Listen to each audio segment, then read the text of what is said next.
bem. Legal, pessoal. Bom dia a todos. Obrigada mais uma vez pela participação de cada um de vocês. Eu sou a Thalita, uma das sócias aqui da The Consulting. Estou com a Daniela Verdugo. Bom dia, pessoal. Bom dia.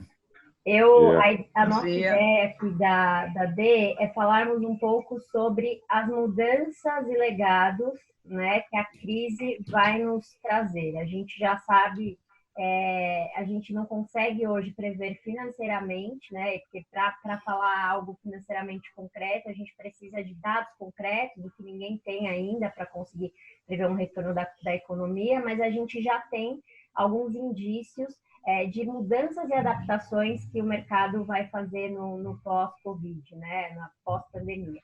Mas antes da gente começar, eu gostaria que vocês se apresentassem brevemente. Tiago, se você puder começar, por gentileza.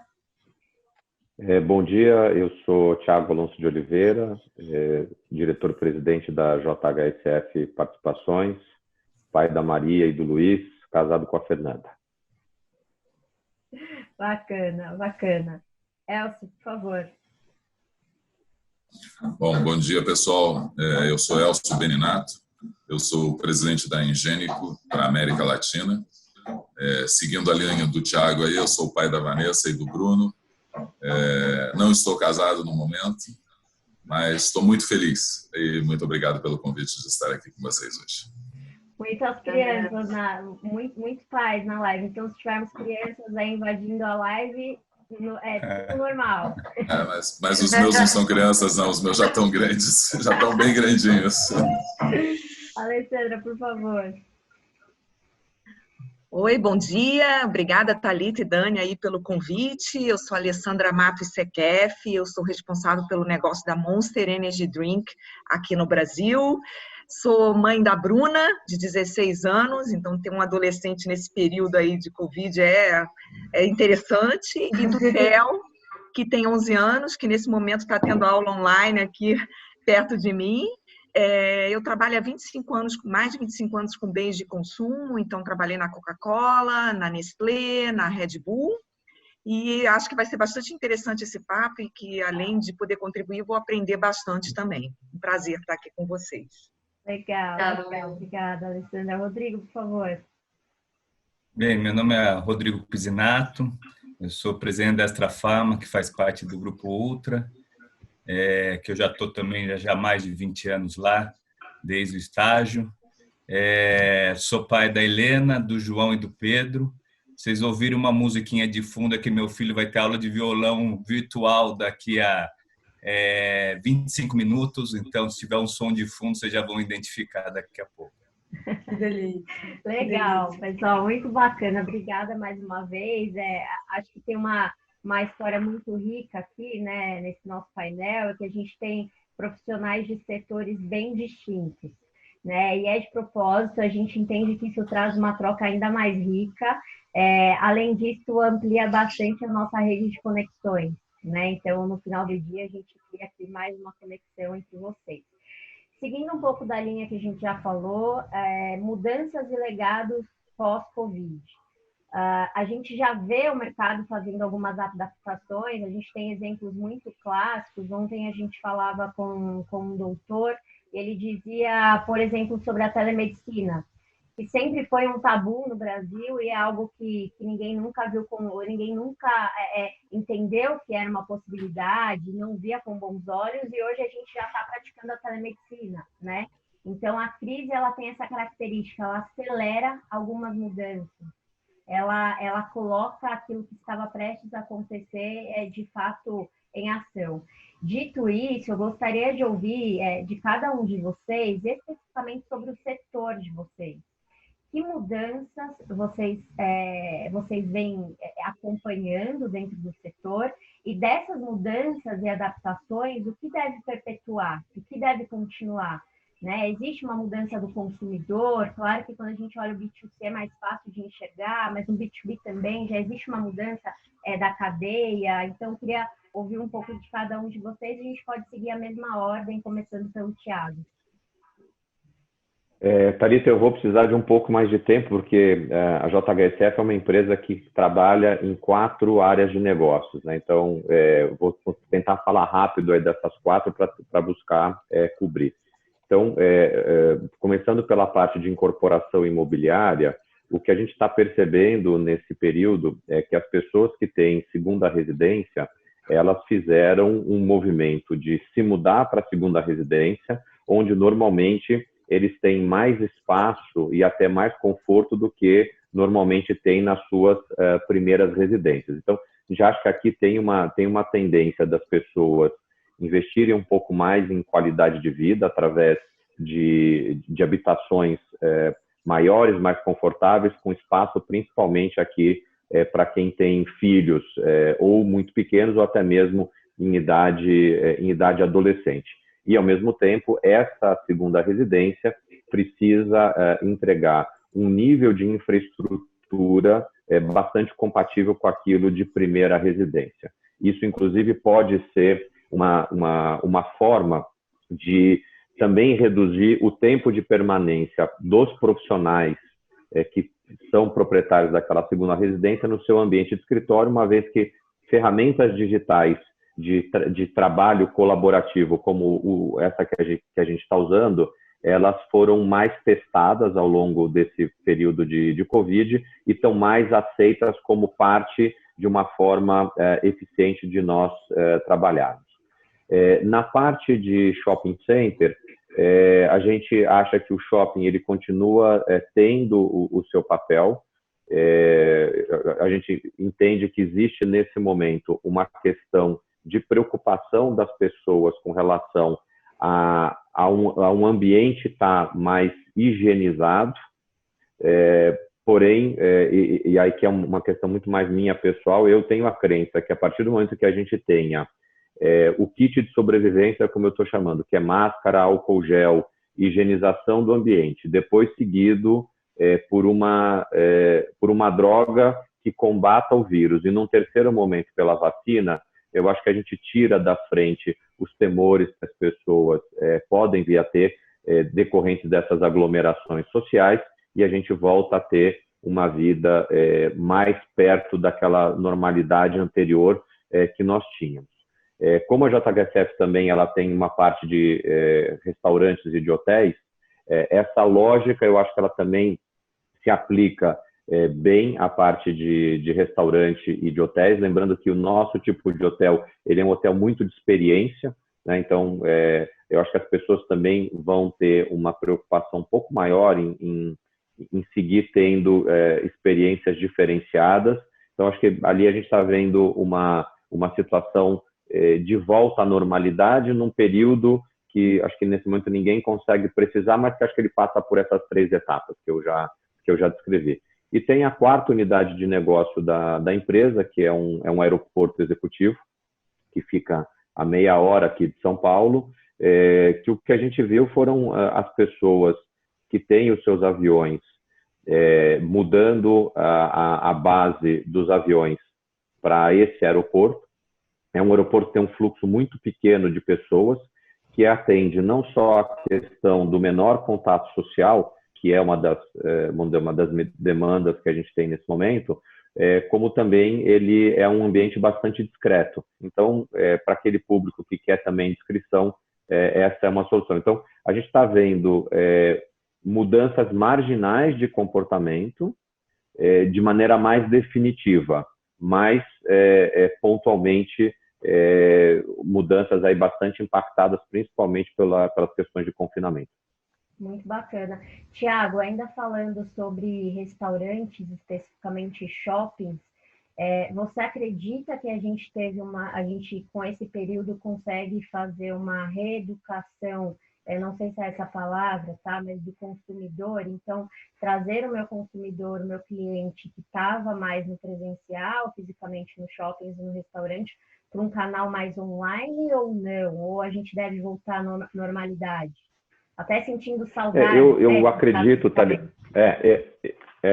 dentro do que você acabou de colocar, eu acredito que todo mundo nesse período de quarentena está se permitindo experimentar novas experiências digitais. E o restaurante, ou os restaurantes que antigamente não tinham essa alternativa, até por uma questão de seguir operando, adotaram essa solução do delivery. Por outro lado, se a gente pegar uma cidade como a cidade de São Paulo, onde o roteiro gastronômico ele faz parte da cultura da cidade, ele faz parte da maneira com que o paulistano se socializa, tão logo a gente não tenha essas questões de distanciamento social imperando, eu acredito que as pessoas vão voltar a frequentar com uma boa normalidade os restaurantes, portanto, restabelecendo um comportamento, chama aqui antropológico, de milhares de anos. Bacana, bacana. Eu quero aproveitar que a gente está falando aqui de restaurantes e shoppings, né, e fazer já uma ligação com o Rodrigo, né, Rodrigo, que é muito forte do varejo. Conta pra gente, Rodrigo, que mudanças você já enxerga o mercado fazendo, o que deve perpetuar? Bem, farmácia está com uma participação muito ativa, um dos poucos varejos que permanece aberto, né, fora aí dos shoppings. Então, a gente tem dois grandes momentos, durante e pós-pandemia, né? Durante a pandemia, a gente teve uma mudança muito brusca do perfil de demanda. A gente tem categorias inteiras que tiveram uma queda muito forte de demanda, como o dermocosmético, por exemplo, que tem muita ligação com a visita ao médico, à médica, para a prescrição do produto. E tem produtos, obviamente, que a demanda aumentou brutalmente, como os produtos para prevenção e até para alguns de tratamento relacionados a gripes e resfriados, etc. O que a gente vê aqui de tendência, a parte o que o Thiago já comentou, que acho que a flexibilidade de atender o cliente da forma que ele quer ser atendido, acho que isso é uma coisa que já acontece e acelerou muito durante a crise. E aqui não é só o digital, né? Aqui tem a coisa que é atender da forma que o cliente quer ser atendido. Porque a gente tem, por exemplo, um público muito importante na farmácia, que é o público mais idoso. E esse público não necessariamente quer conhecer o digital, só que ele quer que você entregue o produto na casa dele hoje. Então, como você chega nesse cliente, atende esse cliente por um canal que é um pouquinho, até um canal, né, tradicional, antigo, que é o canal do delivery por telefone. Ou o cliente mais novo, e depende da idade, só que entrando no WhatsApp, fazendo pedido por WhatsApp, fazendo pedido por canais digitais. Então, você tem uma adaptação do negócio para atender o cliente da forma que ele quer. Inclusive, a gente hoje tem 10% das farmácias com drive-thru, que não existia praticamente. A gente criou o drive-thru porque tem gente que quer passar na farmácia para pegar o produto naquela hora e não quer esperar a entrega. Só que ele também não quer ter o contato, não quer ter, não quer entrar, inclusive, na loja, se possível. Então, acho que essa é uma parte que a gente está vendo uma adaptação muito importante. Acho que o que o Thiago comentou de shopping, a gente já pratica hoje, todos os EPIs, os equipamentos de proteção individual, máscara, luva, álcool gel, e o cliente reconhece quem faz isso, ele reconhece quem está mais preocupado com ele em ter um ambiente higienizado. Isso hoje conta como experiência de compra, né? A higienização do ponto, né, físico conta hoje como experiência de compra. Então, acho que essa é uma questão relevante agora.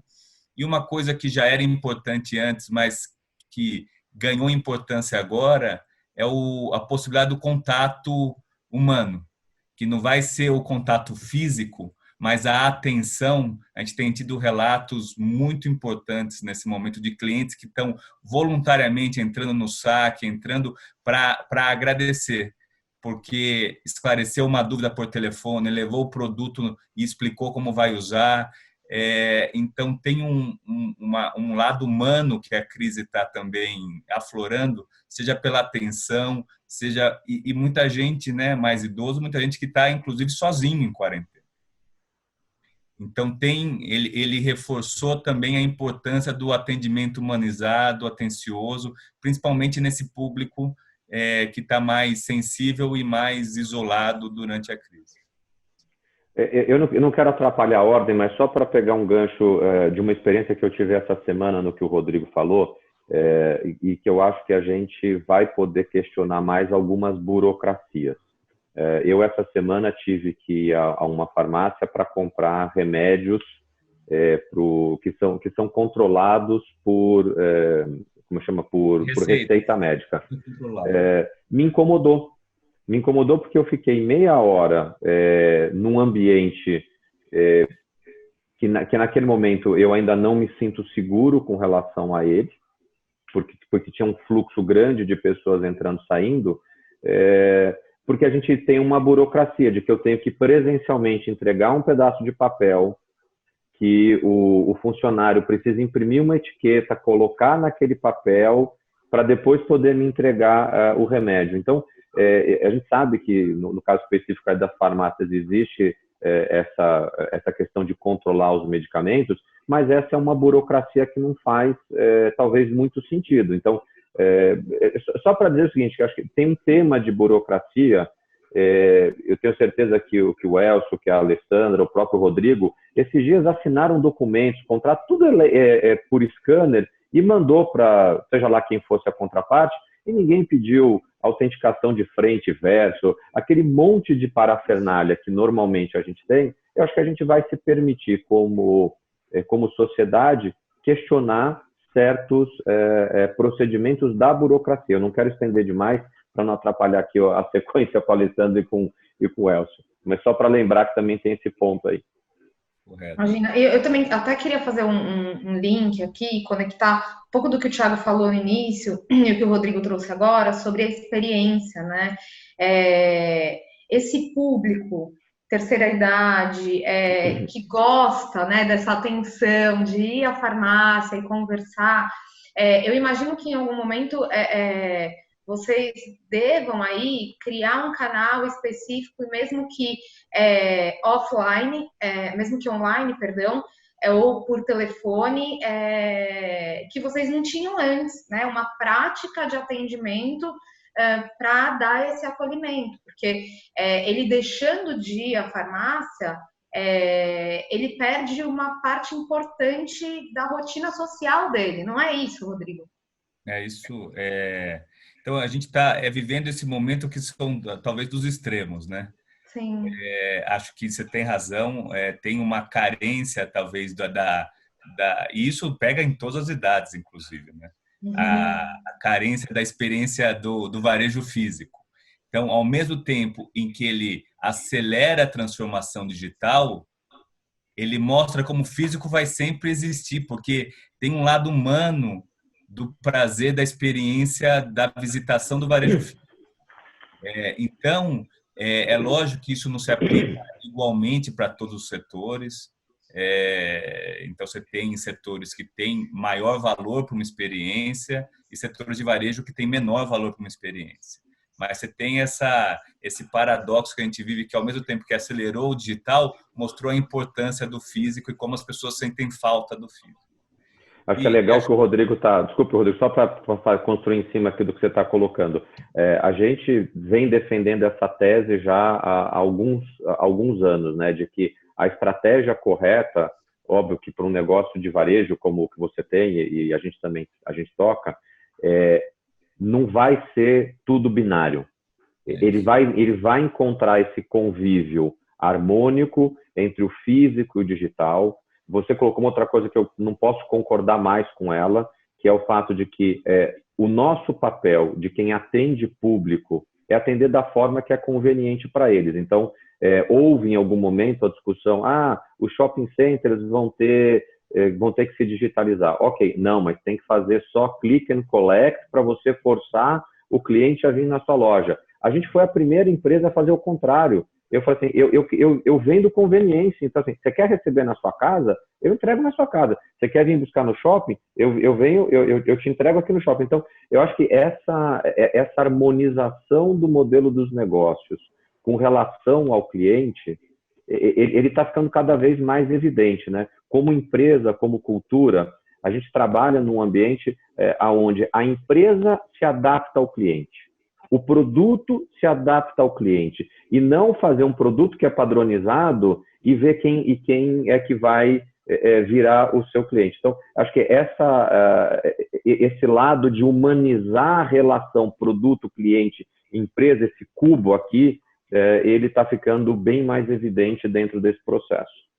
Correto. A gente costuma falar que não é a gente que escolhe como o cliente vai comprar, é ele que decide. Então, a gente tem que criar os canais para ele escolher. Agora, só o último ponto de tecnologia que você perguntou para concluir, além da telemedicina, tem um lado que é o que o Thiago mencionou da receita em papel, que também está se transformando, que é a prescrição eletrônica, que é muito comum em outros mercados, nos Estados Unidos, na Europa, você já tem, além da telemedicina, você sai com a prescrição eletrônica, você não precisa sair com papel. Esse papel vai numa rede, né, numa nuvem, ficar disponível para a farmácia pegar essa receita e ela já está toda digitalizada, ou seja, eu não preciso entrar em sistemas, eu não preciso, né, cadastrar, mandar isso para o governo, por isso tem o controle, que eu mando a informação para a Anvisa. Então, tudo isso passa agora a estar dentro de um ambiente digital e isso também é uma tendência que tende a acelerar muito com a crise que a gente está vivendo. Legal, muito bacana, porque de fato a gente já vinha falando de user experience há algum tempo, né? Algum tempo não, de 1 ano e meio para cá, a gente vem falando e agora de fato a gente vive na prática, né? Que é de fato se colocar no lugar do cliente, entender como é que ele quer ser atendido, como é que ele quer experienciar aquela situação. Então, de fato, a gente foi para a prática, não da melhor forma, mas de fato agora todo mundo vive de fato que é o X, né? User experience. Ale, se você puder falar para a gente, por favor.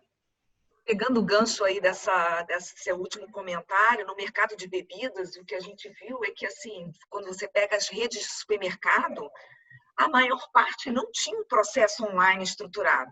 Então, o desafio também é a velocidade que você se estrutura para uma nova situação, como o ponto do Thiago para o Rodrigo, né? Ele tem um novo cenário, mas como é que as empresas têm velocidade para se adaptar a esse novo cenário, né?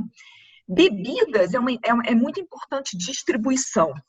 E aí, assim, ninguém sabe exatamente o que vai acontecer depois que abrir, né, voltar à normalidade. Mas, por exemplo, pegando o exemplo da China, e a gente está tentando estudar o que está acontecendo em outros países, a China tem 4 milhões de pontos de vendas alimentares e bebidas. Quando abriu o mercado, 500 mil fecharam as portas. Isso é um dado da Nielsen, e a Nielsen tem a expectativa de que ao longo de maio, junho, outros mercados vão fechar porque não tem condições financeiras de se manter. Então, com certeza, isso vai impactar o mercado de bebidas. A gente já viu, durante o período da quarentena, uma mudança do mix de volume. Então, assim, o mix em supermercados dobrou na nossa participação de volume. Tá? Quase 60% do meu volume está indo em supermercado, costumava ser 30 e poucos, e é uma característica de todas as bebidas. E supermercados, eu digo redes menores, o consumidor está preferindo ir no supermercado perto da sua casa, nos formatos menores, né? Então os super e hipers estão sofrendo um pouco mais com essa situação. Uma outra coisa também que está acontecendo é a venda online. Quando você pega as grandes contas, o meu volume online chega a ter aumentado 400%. Então, realmente, você vê uma mudança do consumidor em preferir pedir e ser atendido em casa do que ir na loja pessoalmente buscar o produto. A categoria de energético tem uma situação um pouco mais confortável, porque a gente era uma das poucas categorias que tinha um maior crescimento dentro de bebidas, né? Refrigerante e cerveja sofreu muito o ano retrasado, e 2017, 2019 foi um pouco melhor, mas energético crescendo muito. E Monster foi a principal empresa que puxou esse crescimento, né? A gente praticamente dobrou o negócio de 2018 para 2019. Então, o coronavírus, para falar a verdade, eu estava sofrendo com capacidade produtiva para conseguir atender o mercado. Eu sei que é uma situação atípica, então eu estou podendo me organizar. Eu estou podendo organizar meus estoques, aproveitando todos os espaços de produção disponíveis por outras empresas.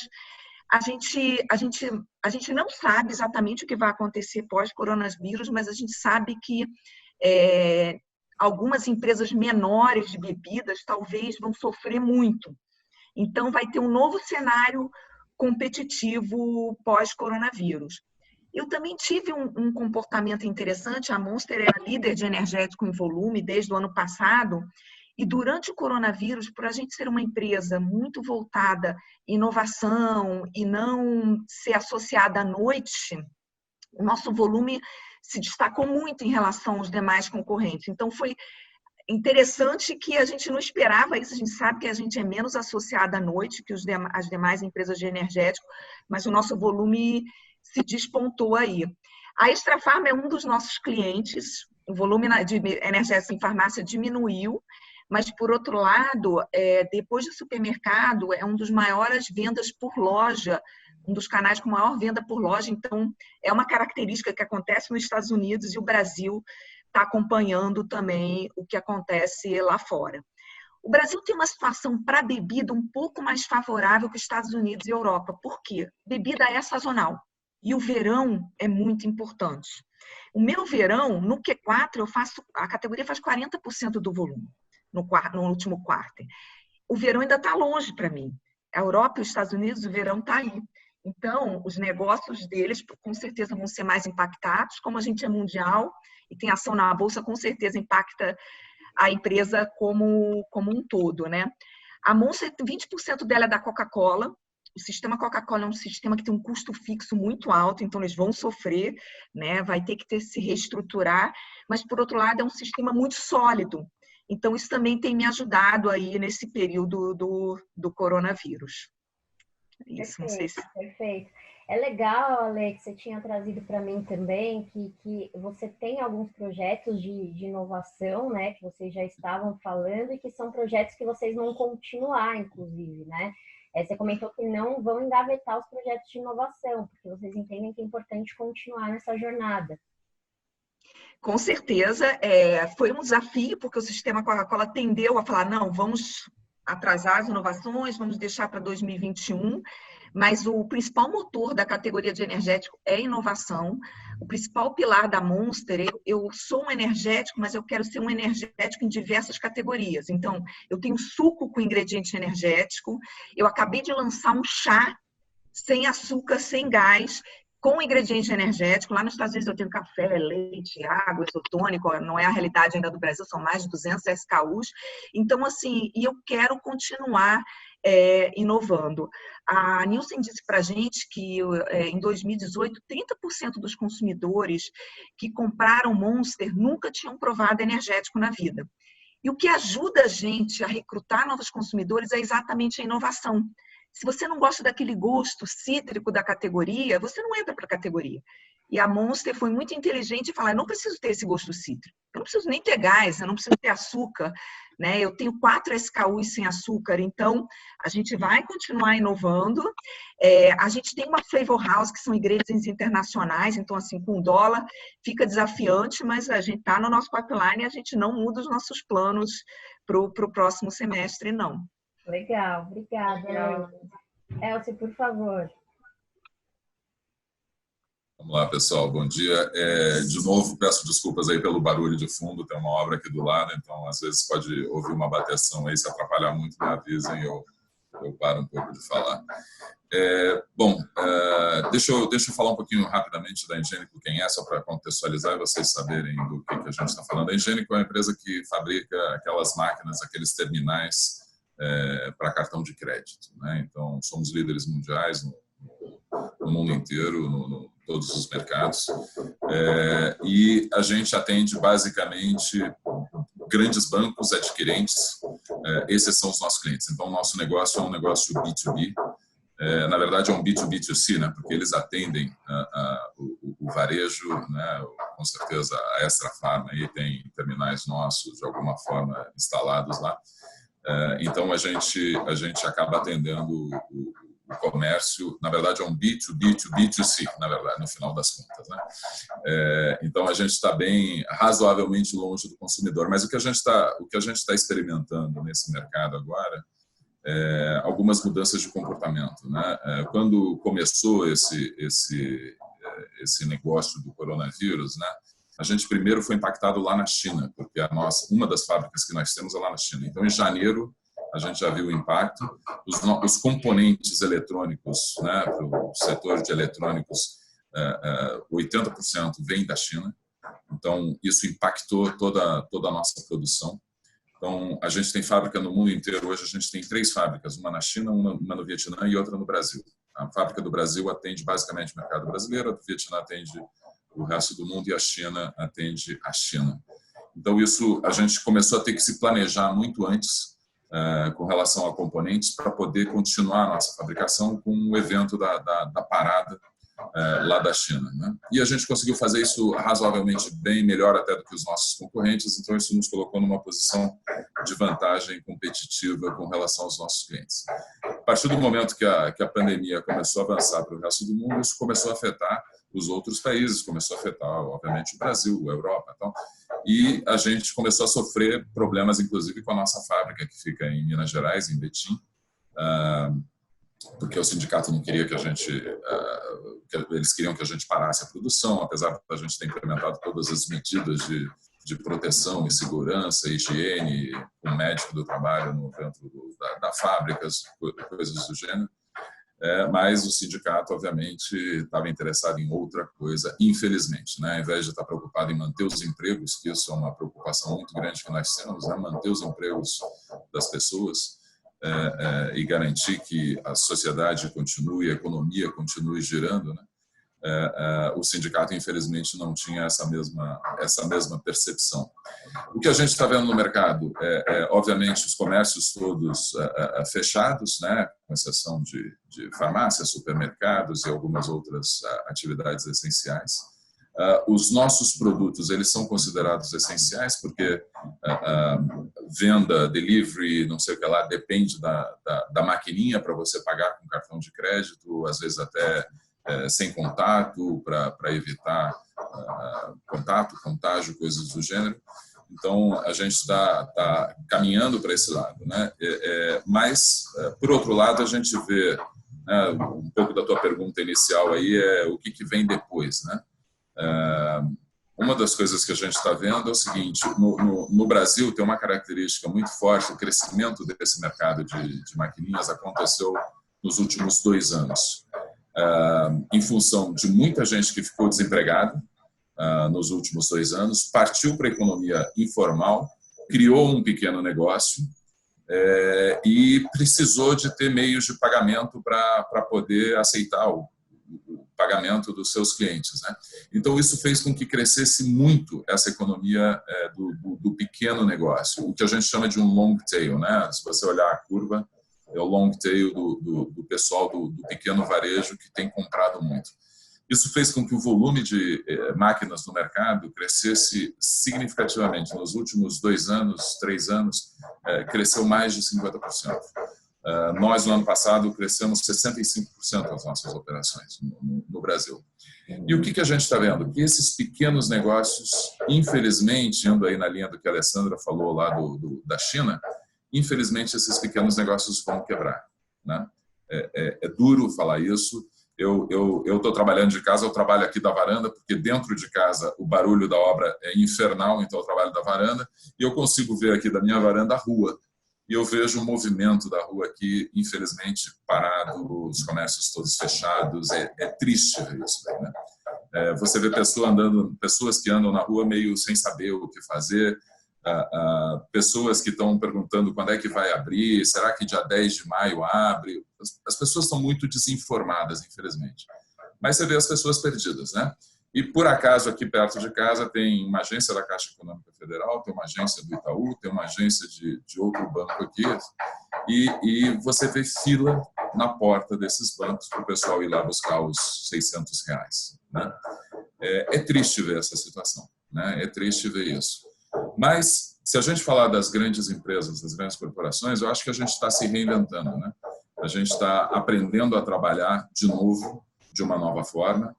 Eu, por exemplo, eu sempre fui muito contra home office, sempre fui muito contra, inclusive numa empresa anterior que eu trabalhei, eu aboli o home office porque as pessoas se escondiam em casa e a produtividade, de certa forma, era menor, porque as pessoas não se conheciam, não tinham intimidade e acabavam não conseguindo trabalhar de forma colaborativa muito bem.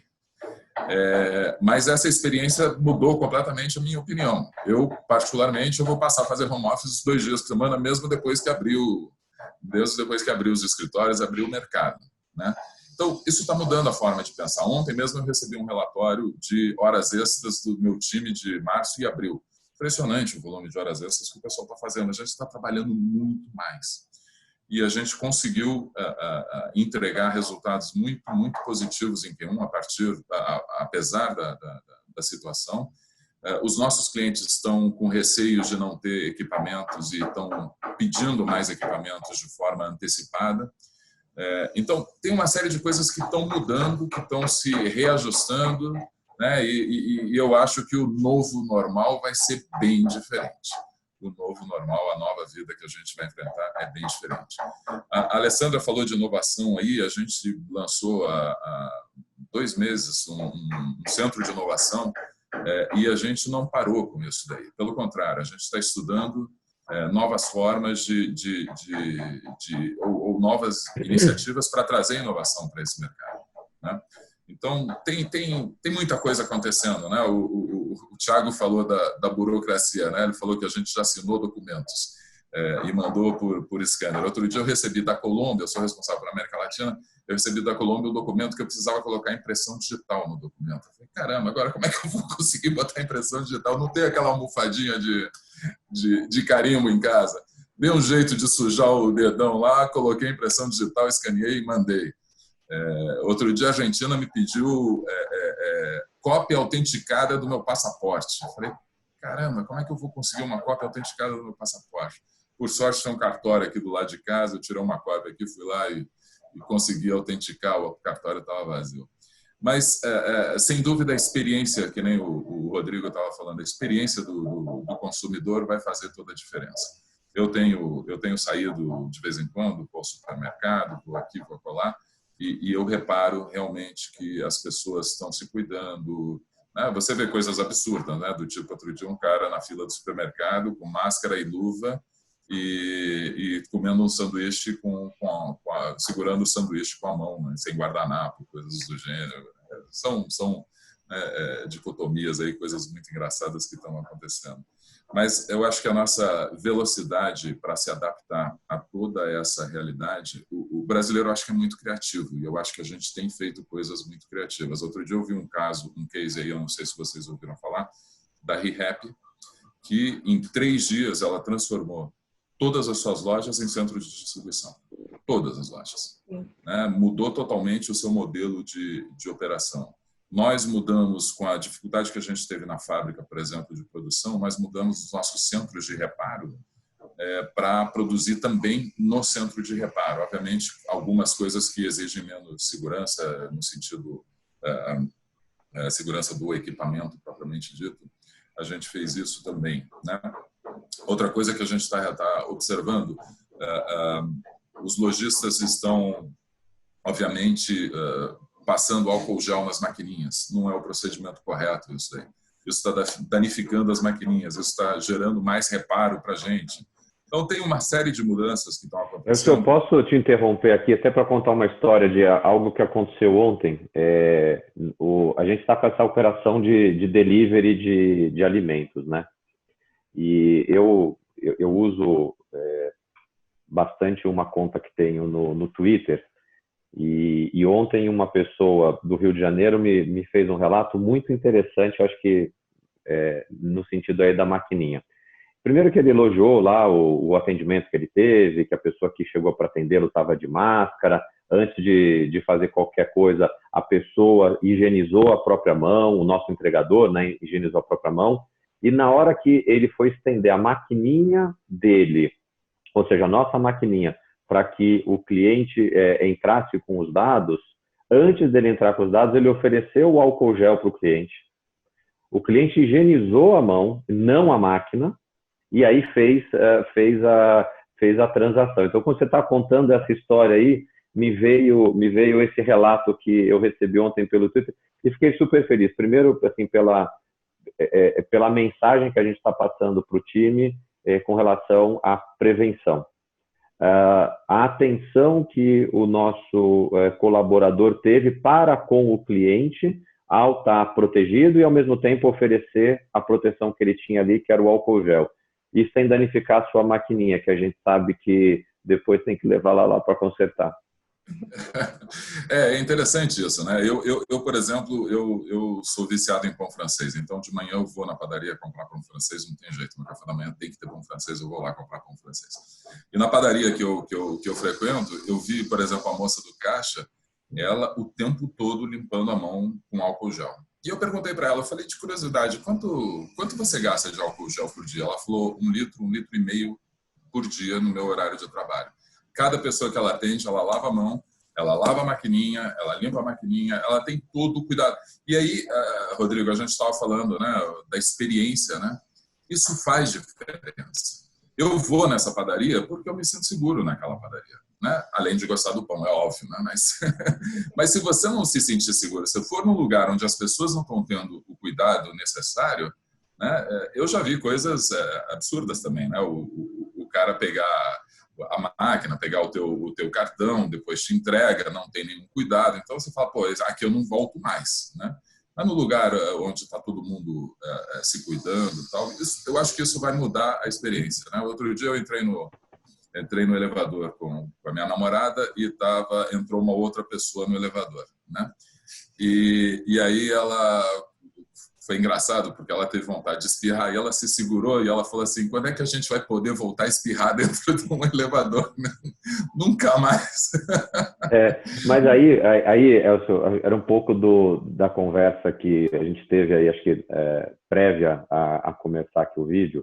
A gente estava também discutindo um pouco a questão comportamental, né? Então, acho que a gente está vivendo ainda um período que esse preventivo todo, esse kit, álcool gel, luva, máscara, distanciamento social, ele é imperativo em função da ausência, quer de um remédio, quer de uma vacina.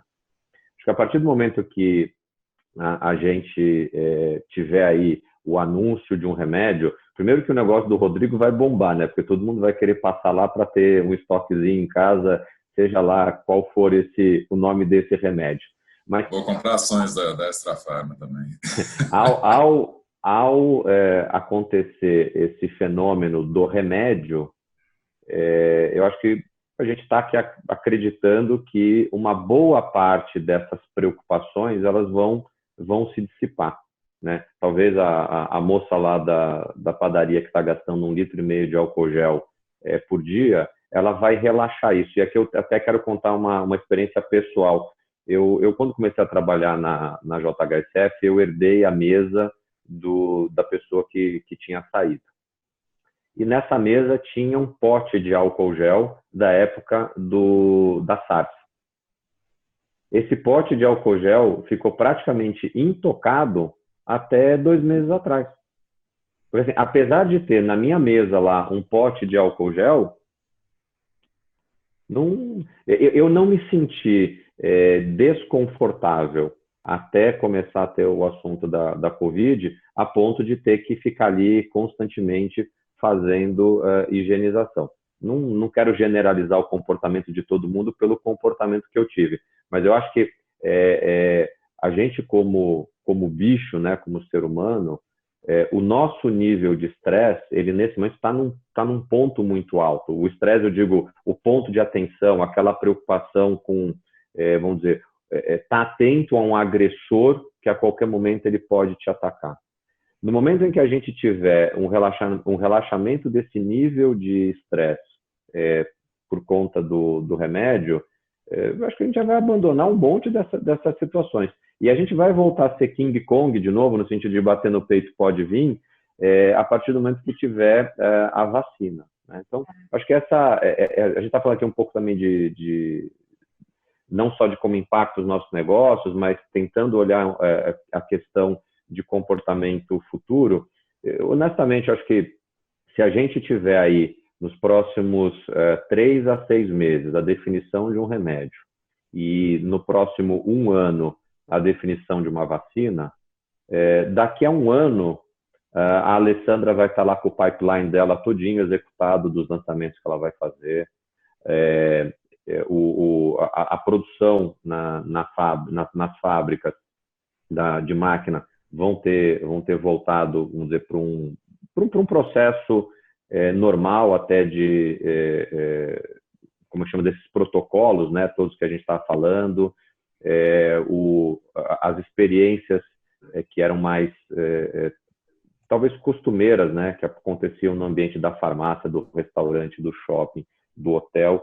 Eu acho que isso tudo a gente vai voltar. Então, acho que eu não estou querendo minimizar não o impacto dessa doença na nossa geração. Eu só não consigo achar que ele é tão profundo e definitivo quanto o momento que a gente está passando agora, que é um momento onde a gente não consegue ver onde está esse inimigo, por ele ser invisível aos olhos. A gente sabe que não tem muita, como é que eu vou colocar, muito paliativo caso a gente venha a contrair. Todos nós recebemos uma carga muito grande vou colocar aqui a palavra mais pesada, de pânico, que as autoridades colocaram na população como forma até de conter todos nós nesse ambiente que, como você descreveu, não é o ambiente que a gente gostaria de estar. Quer dizer, acho que a sua descrição de ser contra home office lá atrás deve ter doído no fígado você ter que vir para home office. E eu acho que assim, a gente também como líder dos negócios que cada um de nós representa, acho que a gente também tem que trabalhar esse lado eu chamo aqui da autoestima das pessoas que trabalham conosco e devolver a eles de maneira segura e progressiva o estilo de vida que cada um deles e de nós tínhamos antes dessa questão toda da pandemia. Óbvio, com alguns aprendizados. Eu também gostei dessa questão do home office no que diz respeito à produtividade. Eu trabalho muito perto da minha casa. Então, assim, o trânsito não é algo que me incomoda, como para a grande maioria das pessoas que moram em São Paulo. Assim, quando tem muito trânsito da minha casa para o escritório, são 15 minutos.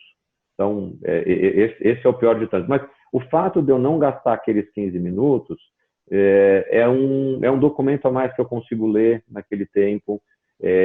O fato da gente talvez estar um pouco mais isolado é aquela pessoa que não passa por você e te interrompe no meio de um raciocínio ou no meio de uma reunião.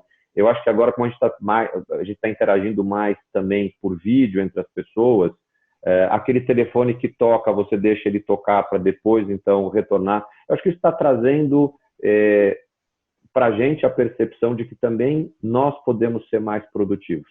E aí, quando a gente traz essa questão da produtividade para um país como é o Brasil, esse é um ponto fundamental para a gente trabalhar com os nossos times, né? Eu acho que como país, como força de trabalho, aqui eu vou ser generalista no que eu vou falar, a gente é um país de baixa produtividade. Sim. Num momento em que o mundo ele evoluiu muito em termos de ferramenta de produção e de produtividade, e a gente, como indústria, você trabalha numa empresa multinacional, você vai entender o que eu estou falando, a nossa produção ela não é tão competitiva. De novo, não quero especificar no negócio do Elcio aqui, mas a gente tem uma questão de baixa competitividade. Então, tem alguns setores aqui do Brasil que eles até acabam existindo porque ou você tem uma proteção de regulamentação ou porque você tem barreiras como, por exemplo, logística. Eu não consigo imaginar num país continental como o Brasil ter viabilidade econômica num produto como, sei lá, um energético aqui, se você tiver que importar esse energético de um outro país, porque o valor agregado dele, ainda que seja alto, mas ele é relativamente baixo para você pagar custo de frete. Então, eu acho que a gente vamos chamar aqui de liderança empresarial, a gente tem que colocar na pauta, já das escolas primárias, um processo diferente de formação das crianças, dos jovens, da faculdade e das pessoas que trabalham conosco. Então, data analytics, esse tipo de coisa, às vezes eu falo, gente, tem gente que tem dificuldade de cognição. Como é que você vai pegar essa pessoa que já é um adulto e vai cobrir toda um gap de formação intelectual que essa pessoa tem? A gente falou aqui, acho que um pouco, todos nós, né, dos filhos, tudo. Os filhos de vocês têm educação financeira? Os meus, na escola, não. Quem tá dando educação financeira para os filhos sou eu. Agora, se a gente quer um país que tenha um mercado de capitais importante para financiar as empresas, etc. e tal, a gente precisa formar indivíduos que tenham capacidade de tomar decisão sobre os seus investimentos, né? A gente tem que formar... Mas só para ajudar no ponto do home office, tem uma circunstância também que beneficia muito esse home office, que ela não vai estar presente daqui a pouco, que é todo mundo estar em home office e ninguém tem nenhuma condição, inclusive, de poder sair para fazer outra coisa. Então, tem uma circunstância que a gente está passando que ajuda muito a fazer o home office ser mais produtivo do que o escritório. Muito dessas condições não vão existir daqui a pouco. Então, eu acho que o home office vem como tendência, mas como um desafio, porque a condição que a gente está tendo nesse momento de trabalhar em home office, ela não é uma condição que vai se manter no longo prazo. Eu concordo com você, Rodrigo. Eu tenho experiência de home office. Durante quase 3 anos que eu trabalhei na Monster, eu morava no Rio de Janeiro e vinha para São Paulo terça, quarta e quinta, e segunda e sexta, normalmente eu fazia home office. No início foi muito difícil, mas eu aprendi a me educar. Agora, quando você trabalha com vendas, né, e o meu negócio tem isso, e você também como farmácia, você olhar o cliente. Eu trabalho com o sistema Coca-Cola, eu tenho que influenciar eles para priorizar o Monster em relação às outras bebidas, a Coca-Cola, que é a vaca leiteira deles, o contato pessoal, quase que o amor, o olho no olho, faz a diferença no resultado dos negócios. Eu tenho tentado marcar vídeos, conferências e falar com eles, mas não é a mesma coisa do corpo a corpo. Tem uma coisa que eu também tenho esperança, que vem antes da vacina e do remédio, que é o seguinte: ninguém sabe se você já foi contaminado, você pode pegar de novo. E disseram que 300 mil brasileiros já têm isso e não sabem. Eu sou uma pessoa que eu acho que eu já tive. Eu cheguei da Europa final de janeiro, tive a pior gripe da minha vida, com todos os sintomas, meu marido, a empregada, meus filhos. Provavelmente eu já tive. Né? Então, assim, e se você não pega de novo, você teoricamente está imunizado. Falando também uma coisa que o Elcio comentou, que os negócios fecham, e eu mesmo falei, na última crise que a gente teve no Brasil, todo mundo que ficou desempregado montou algum negócio, principalmente distribuição de bebida, aquele depósitozinho de bebida que é mais fácil, menos complexo. Então, eu acho assim que vai ter um momento que vai ter uma redução de pontos de venda e depois vão ter outros tipos de ponto de venda, vai ter um outro mix de ponto de venda. A verdade, assim, eu também, na minha rua, tem um café que eu frequento sempre, ela acabou de demitir 30 funcionários, mas ela não fechou o negócio dela. Com certeza, quando ela abrir, ela vai ter que recontratar essas pessoas. Provavelmente não vão poder ser as mesmas pessoas, porque você não pode recontratar as mesmas. Então, acho que também vai ter um movimento de dança das cadeiras. A padaria da esquina que demitiu 30, provavelmente o outro vai contratar e vai ter aquele muitos seguros de desemprego, mais os R$600 do governo. A verdade é que o brasileiro ele é mais otimista. Né? Por exemplo, São João no Nordeste não foi cancelado, foi adiado. Nos Estados Unidos, qualquer evento com mais de 1.000 pessoas, eu sou de uma empresa americana, eu teria uma convenção lá, está proibido. todas as convenções médicas, todos os workshops. O Brasil não está proibido, está adiado. Então, o brasileiro é mais otimista. E a gente anda na rua, por exemplo, ontem o presidente do maior fabricante do mundo, do Brasil, que é a FEMSA, né, o maior fabricante de Coca-Cola do mundo, ele foi fazer uma rota no centro de São Paulo. Os pontos de venda estão abertos, eles estão com a porta fechada, você bate, você entra e o cara dá o jeitinho dele, a gente dá o nosso jeitinho. Na China não tem jeitinho, o cara é preso. Então, assim, realmente o Brasil, eu acho que a gente vai... a gente estava numa situação econômica desfavorável, a gente vai viver um dos piores, né, declínios do PIB, mas eu acho que a gente se reinventa, né, e a gente dá um jeitinho de se superar. Só para contribuir aí também no que todo mundo já falou. E acho que a gente está vivendo duas coisas que vão permanecer por algum tempo também. Uma para sempre, eu acho, outra por algum tempo. O governo está participando muito mais da economia, seja por regulação, seja por fiscalização.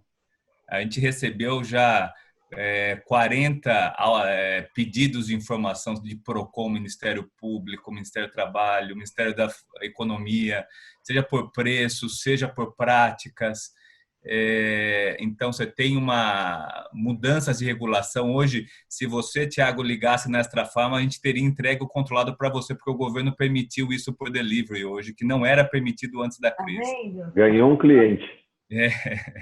E outra coisa que acho que já vinha acontecendo, a gente já estava vivendo isso, acho que todos aqui podem, né, sabem disso, mas que ganhou muita relevância, acho que isso vem para ficar, é o escrutínio das empresas, seja pela sociedade ou pelos funcionários. Acho que tem cada vez mais, o que já tinha essa coisa do propósito, porque eu estou aqui, eu vejo hoje, a gente está falando de home office, a Extra Farma tem 95% dos funcionários no campo, seja na farmácia, seja no centro de distribuição. Esse pessoal não está em home office, esse pessoal está lá, indo trabalhar todo dia e fazer o seu papel social de levar saúde à população.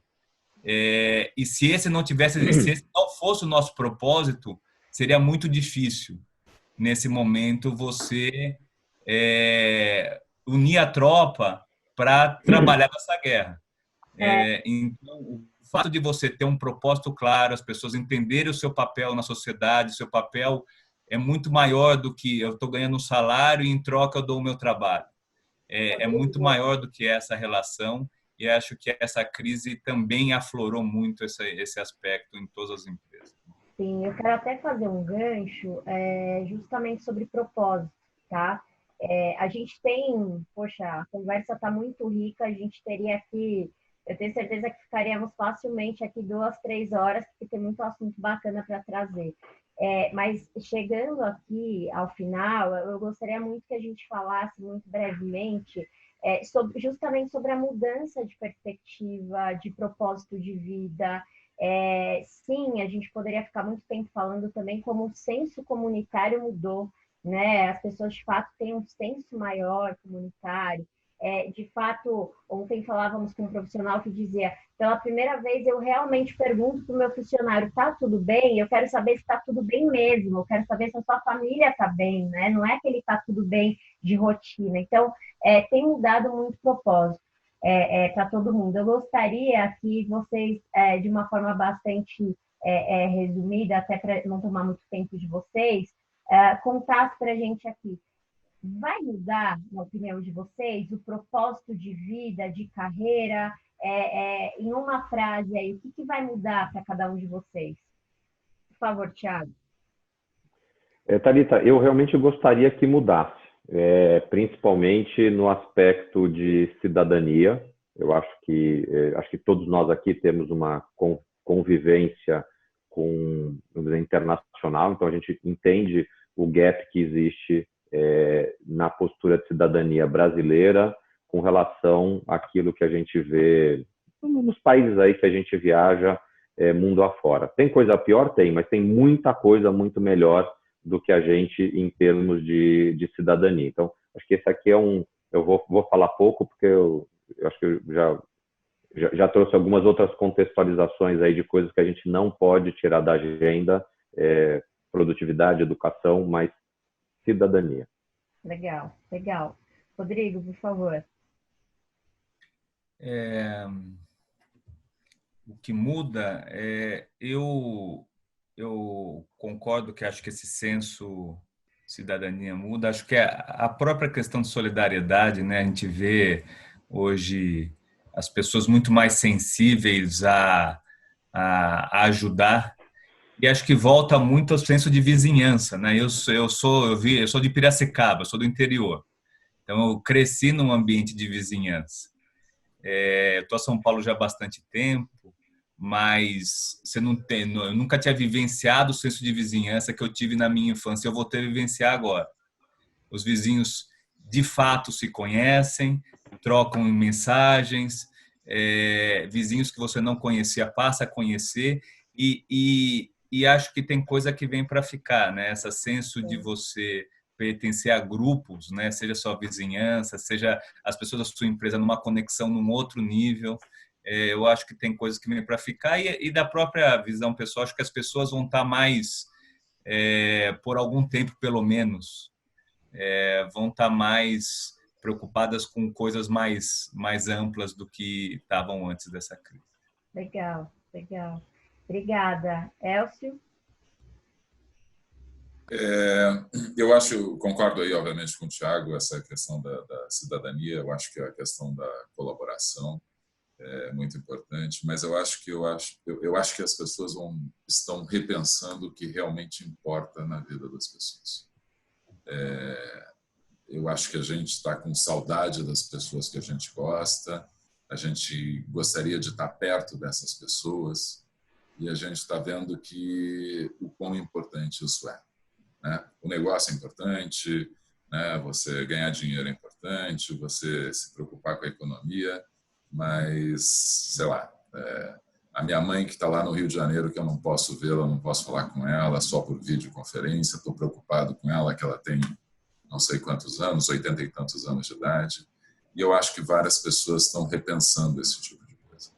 Eu acho que as pessoas vão voltar a esses valores fundamentais que muitas vezes a gente esquece e a gente não dá tanto valor. Bacana, bacana. Ale? Então, Thalita, eu acho, na verdade, que já mudou, né? Como o Rodrigo, eu também não sou aqui de São Paulo, moro um ano aqui, conheci meus vizinhos, eu não conheci os meus vizinhos, então a gente tem se ajudado. Eu vi pela primeira vez a escola do meu filho se juntar para fazer uma caixinha para ajudar o pipoqueiro. E assim, eu também continuei pagando aí todos os meus profissionais, o cara da van, a manicure, para que as pessoas não morram de fome. Eu vi a minha empresa, eles contrataram um psicólogo para todos os funcionários do mundo, se você quiser conversar, se você quiser falar, e eles muito preocupados como estão as pessoas, o estrangeiro é mais distante, né? E eles, pela primeira vez, como está a sua equipe? Como está a família da sua equipe? Tá certo que eles estão vivenciando situações na Europa, que está perto de todo mundo uma morte, nos Estados Unidos, a gente não conhece tanta gente do nosso lado que faleceu, né? É uma realidade diferente, mas eu estou vendo essa preocupação com o próximo. Eu acho que a gente é um povo carinhoso, a gente se beija, se abraça, eu acho que a gente vai ficar por um tempo mais distante, um beijinho, 2 beijinhos, 3 beijinhos, talvez não aconteça em 2020, né? Mas eu acho que eu acho que isso é a parte boa do coronavírus, é a gente ser mais humano e a gente parar para pensar o que é mais importante na vida, que não é só um negócio, mas sim como aquela pessoa que você fala no todo dia está, como ela está se sentindo, qual é o impacto da quarentena nela, na família dela. Legal. Legal, Lê, obrigada. Pessoal, eu quero muito reforçar o nosso agradecimento, assim, fazer esse bate-papo de tão alto nível e tão humano também. Aqui na The Consulting a gente se desafiou, né, a falar do pós-guerra, né, a falar de pós-coronavírus e poder compartilhar a perspectiva de vocês, e esse é o objetivo central dessas conversas, também impactar outras pessoas, profissionais e organizações a pensarem um pouco, né, no depois, nos legados, no que muda, para trazer uma perspectiva mais positiva. Então, conexões feitas aqui é o que a gente mais gosta de fazer. Muito obrigada de novo, contem sempre com a gente e vamos junto nessa jornada, né? Fazer um outro bate-papo pós-coronavírus mesmo, e aí discutir um pouco sobre o que de fato aconteceu, como é que a economia caminhou. Mas muito obrigada, excelente final de semana para vocês, seus familiares e colaboradores, e um abraço, até a próxima. Vamos. Um abraço, Tchau, prazer.